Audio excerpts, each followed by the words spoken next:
हिवाळी अधिवेशन सोडून पिंपरीचे आमदार अण्णा बनसोडे हे मतदारसंघात परतलेले आहेत। खरं तर त्यांना मंत्रिपद मिळेल ही खूप मोठी अपेक्षा होती, मात्र त्यांच्या अपेक्षांचा भंग झालेला आहे। अण्णा, परत एकदा तुम्हाला मंत्रिपदानं हुलकावणी दिलेली आहे आणि तुम्ही या ठिकाणी अधिवेशन सोडून इथं परतलाय, काय कारण आहे?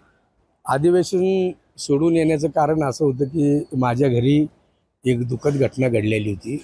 त्यानिमित्ताने मला या ठिकाणी अर्जंट यायला लागले। खरं बघितलं तर यावेळेस मला मंत्रिपद भेटेल अशी माझी खूप अपेक्षा होती आणि इच्छा पण होती। शेवटी दादा आहेत, दादांवरती विश्वास आहे। मंत्रिपद न भेटल्यामुळं नाराजी तर ही नक्कीच असणार आहे। त्याचं कारण असं की मी गेली तिसऱ्यांदा ही पिंपरी विधानसभा मतदारसंघातून निवडणूक लढवलेली आणि तिसऱ्यांदा भरघोस मतांनी मला पिंपरी मतदारसंघातील कार्यकर्त्यांनी, पिंपरी मतदारसंघातील माझ्या जनतेने मला यश दिलेले। त्यामुळं माझी अशी अपेक्षा होती की यावेळेस मला अजितदादा मंत्रिपद देतील।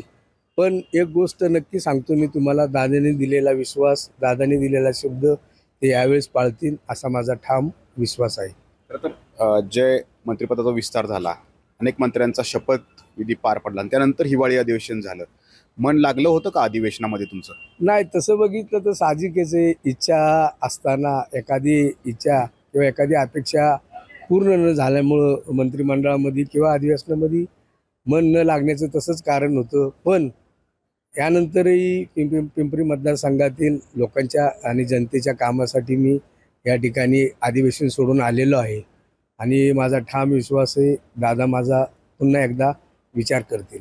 खरं तर असंही म्हटलं जातं की त्या दिवशी अगदी 3-3:30 पर्यंत तुम्हाला शब्द होता की तुम्ही मंत्रिपदाची शपथ घ्याल म्हणून। काय नेमकं घडलं होतं त्या दिवशी? अपेक्षा होती की त्या दिवशी मंत्रिपदाची शपथ दिली जाईल किंवा दादा हा शब्द देतील। पण ठीक आहे, काय हरकत नाही।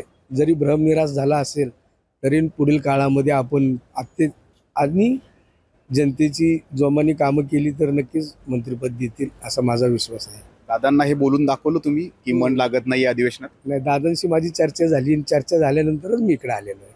बरोबर। तर या ठिकाणी मंत्रिपद मिळालं नाही, त्यामुळं हिवाळी अधिवेशनात मन लागत नव्हतं। घरात एक दुःखद घटना घडली आहे, परंतु परत ते जाऊ शकत होते। मात्र नाराजी असल्यामुळं अण्णा बनसोडे हे अद्यापही मतदारसंघात ठाण मांडून आहेत।